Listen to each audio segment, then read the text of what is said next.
mayambo ahanba makthada kanglele pungori channel gi maikadagi bisok khairakpamna taram nokchari channel asina ngasisu tabada ki tujungba phawraba subscribers nga thabira powari ama mayamda kudol tamjage haiduna poduna laksari wari asi lithok charapa matamda soikiba langkiba kaya yarabosu mayamna nusibiduna ngakpiu haiduna hajari aduga amana channel asibu mapung phanba matamda sarugya biboina adomadamna like amadi subscribe share to biram haiduna jari subscribe to matamda bell icon su on to biram mathangi wari thaglapa matamda adomadamgi phone da phangna bagida adu de wari se hongna ba tokjaraki ai gimi rishikanta kawi thaudo singa sidagina sahi mapan mukki mamangi wari ma khakni matam adu da khoi gi hingkhon manung asi khudong sada ba habadu yamna mayok nakhiba matamni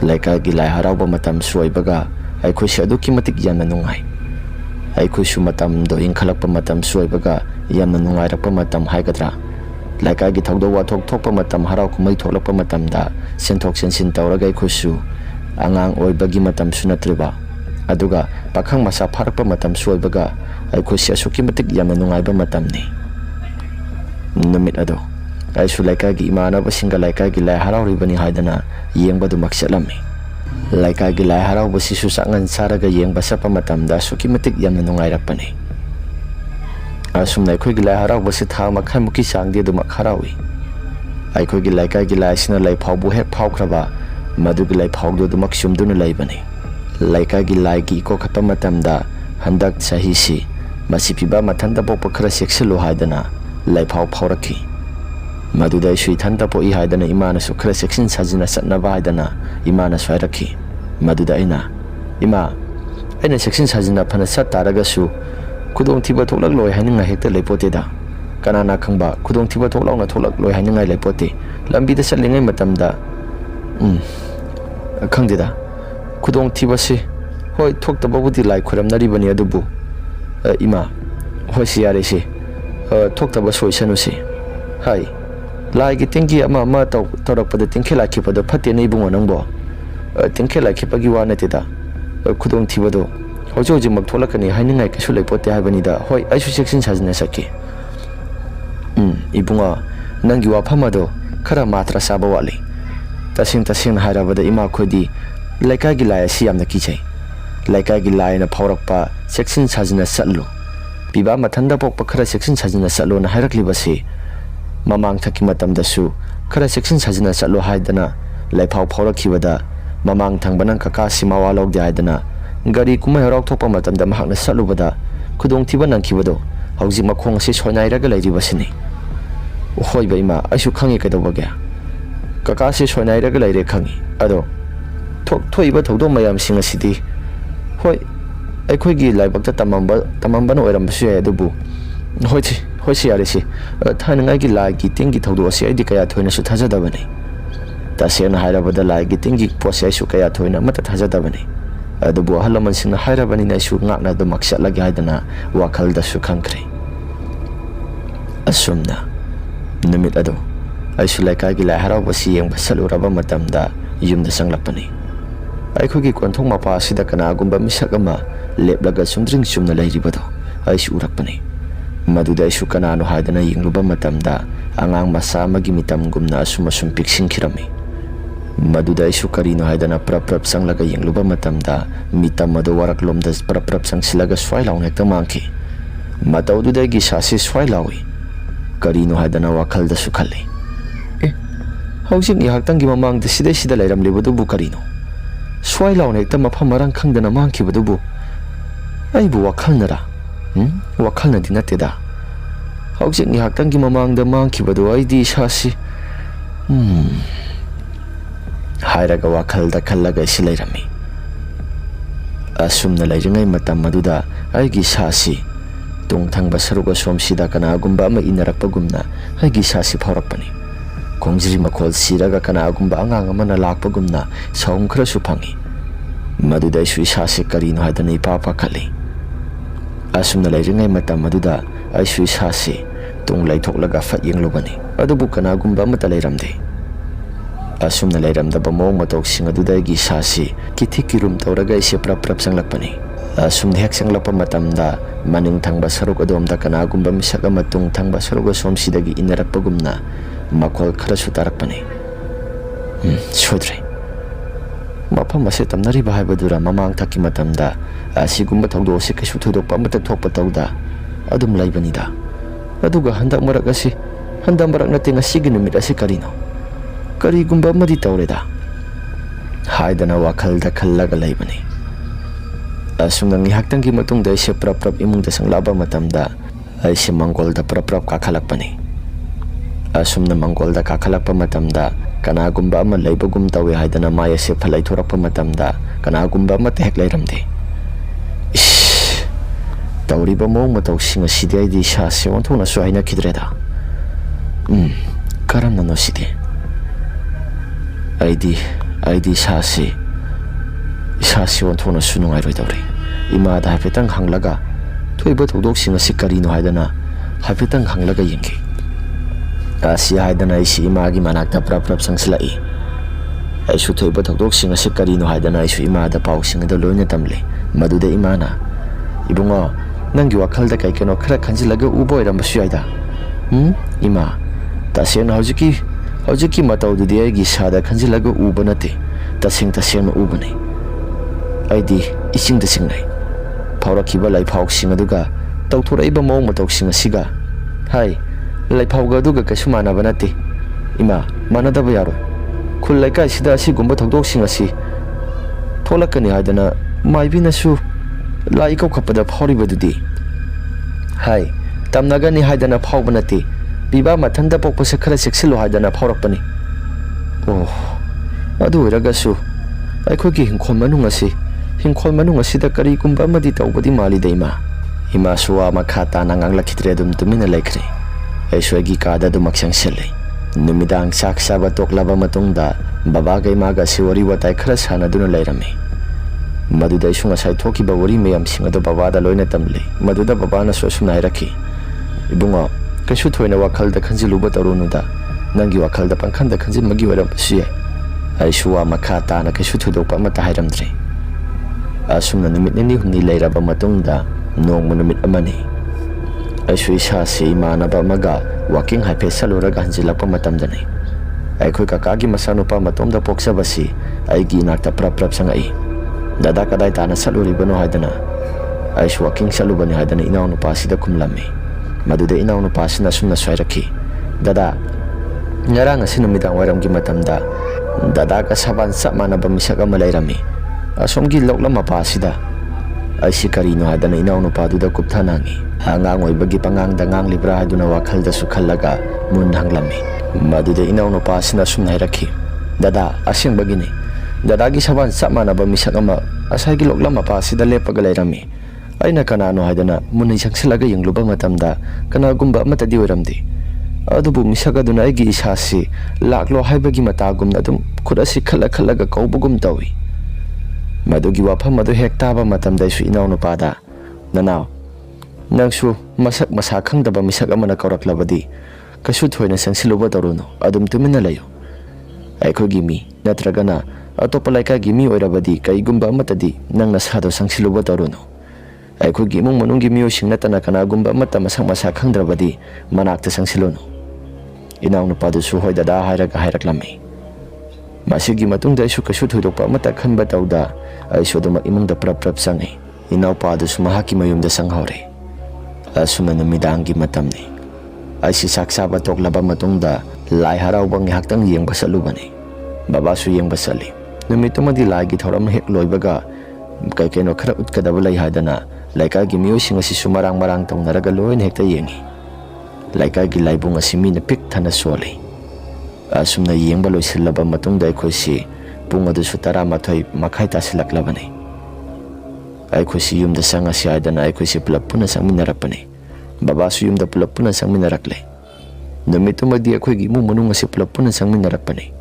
Asumna sangminarakpa matamda aikhoigi konthong mapa yorakpa matamda kanagumba misak ama saptingba makhai leplaga lairibado aisi mayak siyang urakpani. Madu urakpa matamda aisi kanano haidana mit asi kuptabi yengi. Adagi lairiba sidi karino sibo babaga imagada hapetang hangsira Ima, baba, ada leirisi kanano? Asi haidana isi babaga imaga hanglami. Maduda babadi mahaki masasi yusu thakpanate. Babadi kai gumba mata udi hairaki. Maduda aina. Ada leiri basi kari gumba mata udrabo baba. Hai, Sathoiba. Kana kari uragene nangbo. Ada di kai gumba mata sulai tana. Ima, baba udrasu ima di ubam thoida. Ada misaga maanga masagi mata gumna leplaga leiri basi. Baba ga ima ga mata udre habro. Udi. Napano udabagum aisudi. Baba ga ima gagi hairakli bawa pam singa sidai sui sa singakle. Aisu muna yung siluba matamda kanagumba mata sulay ramdi. Kanagumba mata udi hari sibu. Aibu koka ingaw reda. Haidana isilay rami. Ngay haktanggi matungda kontong mapasya prap yok silapa matamda kanagumba mata heklay ramdi. Aisi karino haidana wakal da sukal laga dumaklay bani. Asum na babagay maga tungtang basargo sumsida kara laptak na mabani silak bani. Haibadi baba su mapal to ogi haidana mahaksu. Baba su tungtang basargo dumda kara taptana lao bani. Imaga iga mamang thana kara tuna satli. Asum na mamang thana hek lakpa matam maduda baba su tungtang basargo dumda kupe mahaki masasi yingli daga dumak lakpani. Aisu karino haidana baba da hangdi hangdri. Asum na kontong mapa silan thorak laba matam haibadi sang silak laba matam bangkol jaurak laba matam da kontong thang basarugo som sidangang masa magi mataw gumna kana gumba misaga masap tingba makai lepaga lehudo aisi urakpani maduda isi babaga imaga da ada isi karino amukta yengu haidana handa mukti babaga imaga da yengan bada babaga imaga da ure maduda babana ada isi angang masa sumandro kanano sibo asi haraga torch kaplaga hek yengluba matamda kanagumba amata hek leiramdi tawriba mong matok singa sidang ngakpana su kham thenglei babaga imagana handa marakti aisu hauzik ngihaktangi mamangda prap sanglakpado aigi sasi kanagumba amana tungmang asida tuba samlaga lakpagumni sada phaurak ibani handa maraga si ngarang na handagi hauna Laika gi myoising na soikugi konthong asi kai keno khara su tawi haidana hainari bani adu boidi laigi tingki matang asi kaya thoina somata thajaba tawdi handak ta sulai harauri basi khulla si awana khara su nangadori madugi su mathakta matomda pokpo nupa masa sing se khara seksilu haidana laibak da phaurakibado madubu tasing noigadori bra asiare si laigi tingki wabu thajade hakibadaina thajadaba haisi matang matamna purakpani ne Tauraiba pumnamak singasina hairagadi aisu isasi thajadabasi ngamlaktreni yaresi thokpa marai laksarasani law imungda khara thuna changasi nakhogi napana sasina karino lagi tengki matangda su yamna ukhalaibasi ubagi wa nateda tauraiba mayam singasigi matangda aisu kaigumba khara di haibani yaresi imungda changasi asi hairaga aikhosi imungda prap sanglai asumna hingi matamni Hingi matam maduda aisu isasi ngasai ukiba mayam singa duna tuphak salaga iseda maktum thabani hingi matam maduda inaw no pasi mahaki masasi lokla mapa thangba saruga somsida matomda salaga mahaki masasi adumak laika gi mangpham tana tabi adumak sakhi maduda isungai khwaidana inaw no pasi yamna kana thingbani adubu pa yamata lete laika gi mangpham manungda patawna sangkhraba matungda swai lawn hekta mangkhibani adum hek manglaba matam aduda inaw nupa gi ming adu palla isu isasi taibang phaurakpani haibadi mikap thorakpa matam da isu isasi kithikrum tawi karino da hauzik ni haktangi mamangda tawkhriba pumnamak singado aigi sasi tasingna mangdoribado taibangda karigumba thokpidragadi phakharanida Kakas masanu pasi matanda khakta ngaijari bani phari aisu pot hanaba tawrake asi hairaga wakhalda tum thanaba tawringai matamda konthong thangba sarugo somsidai no pasi mahaki khonjal manba ama dada hairaga korakpagumna isu isasi khara khajikti phawrakpani maduda isu karino haidana isasi mikabasi khangtho thoraklaga haibadi aisu ngasai makhadagi urum sarum khara uitharakpa matamda tarakpani Maduda isi mikap khangthorak laga karino haidana isasi haiphet makhol adu thangkatlaga nakong asi taraga yengba matamda amuksu sablepi. Aduga muksungi haktangi matungda kakahoi gi sumang thangba saruko somsida angang ani hum kosen duna sanabagumba makhol khara sutaraklami. Mataududa isi karino haidana wakhalda suyamna khale. Mamang thangba da lairiba haibadi aikhoiga kakahoi ga loinaba karakta lairiba pukhri ado madudagi thakna sanaba ising asi adu maksisi naribani iru maithalu jabagisu. Madugi pukhri gi ising ado marang tauraga kanagumba misak kharana taubagumna haibadi langlaga iroiraga sanabagumna makhol khara sutarakpani. Tarakliba makhol mayam singa se aisu karino haidana wakhala si khallaga haifesu isasi tumthaba yadana damakki na lairami. Aikhogi hingkhol manung asi karigumba amadi tawgadoreda asadi sasi onthona suki khreda haidana isi lairami. Asumnang ni haktangi matungda tawramba pumnamak singado sabekta lepki. Kakao su makhol singado taba male thong ado hangdoraklaga kakao su makhol singado kari no mi na nga huranba laklabra haidana prap tholaga yengba sani. Matam aduda kasu thudokpa amata su leiramdabaduda kakao su masa singaklaba sani. No ngalaba matamda ngarang ahing thokiba thokdok mayam singado indomsa amadi imaga pulaga wari watai khara sanabada indomsana hairapani. Maduda indomsana ise ahing amata tumba yadi tauraiba irau khol mayam singado aisu isasi gyamenga amata tadrabani.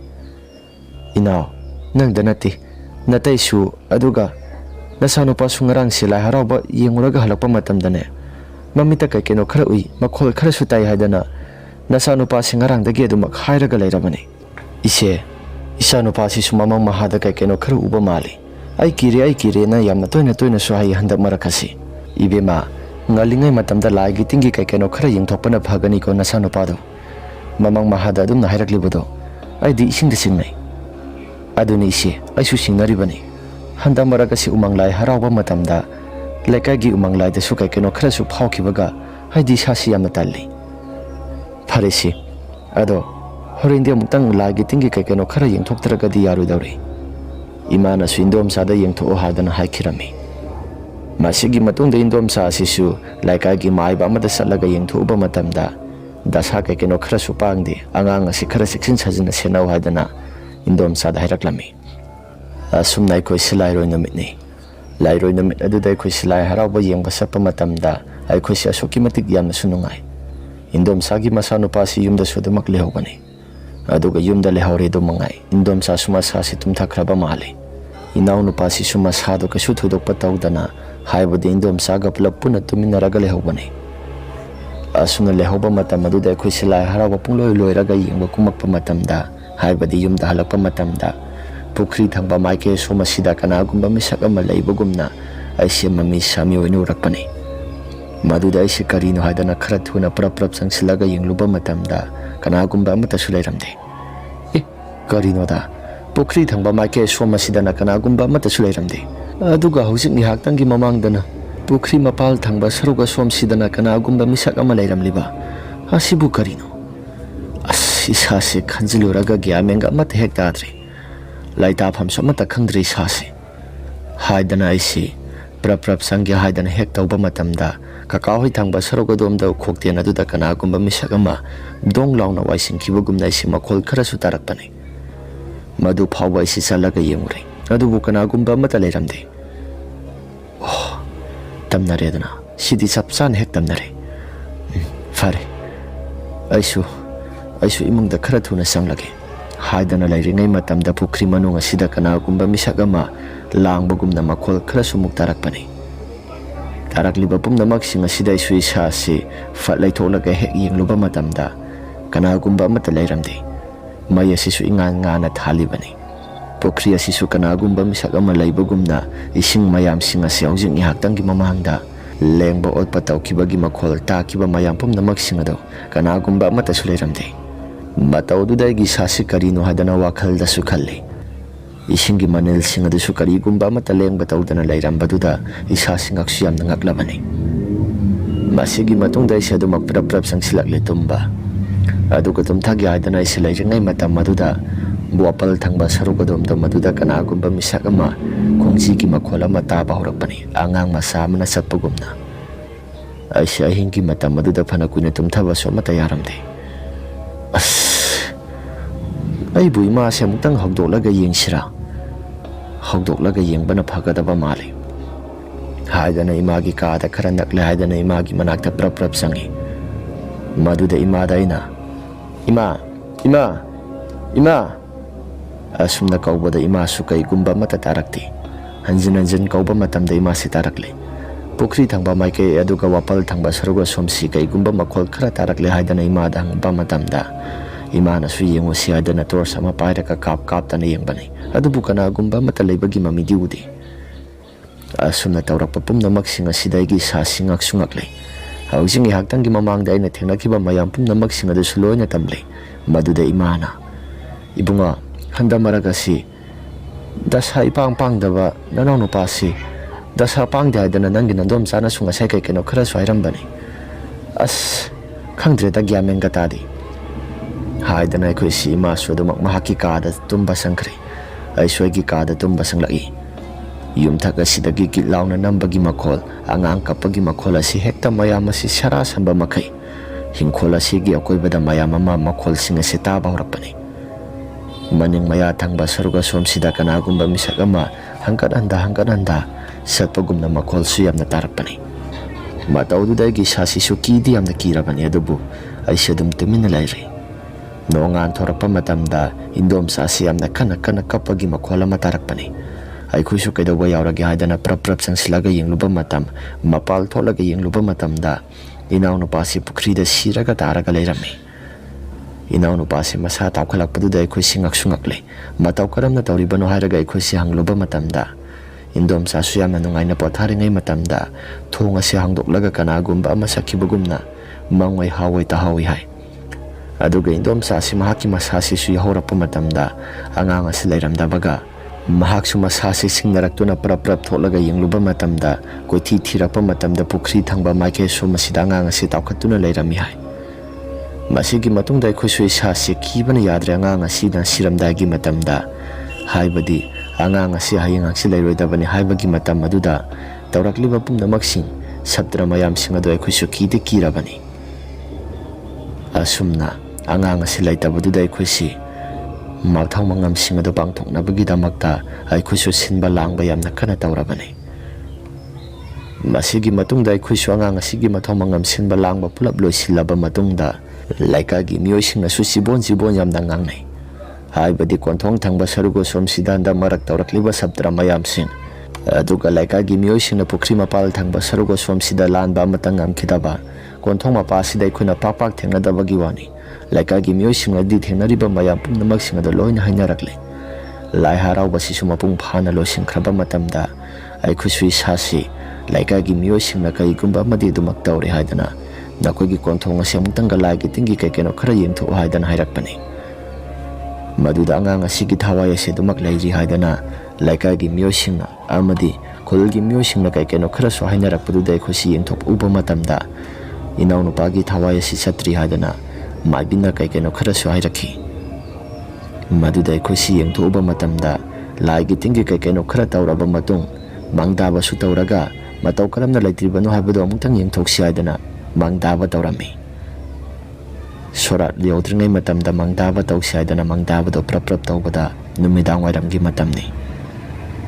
ihang-hangna leiramba atiya asi pumam hekta mamsilakle nungsisu karigumba amata silawdabani adubu nungsit asi hekta akanba mawngda sitpa horaklaga inaw nupagi thawai sanglaba maibi ado maduna kaikeno masildasu yamna hairakhi imaga saktam samanaba nupi ama thongji panda leirami mahakna lao tholaklo haiba matam aduda aise prap thoklubani nakalda tumliba ima adudi aina karigumba ama tawkhidre aina thoklaga yengluba matamda nupi adu pokri mapal thangba saruk adomda imagi saktam moina aisi singlaga sapani aduga pokri manungda hekum tharaba matamda nupi aduna pokri da kumla ohadana hairai hai aduga nupi adugi saktam adusu ima oina adumak laibaduda isu isasi imani hairaga prap kum tharaba matamda pokri manungda hekum tharaklaba matamda nupi asi swai laun hekta mangki hai madudagi nupi asi mahaki masasi gil auna namtharaklaga angang asi suiroi baitana inaw nupa si iraknaraga laikhidabani haidana Inaunupagi thawai sanglaba maibiduna hairaki.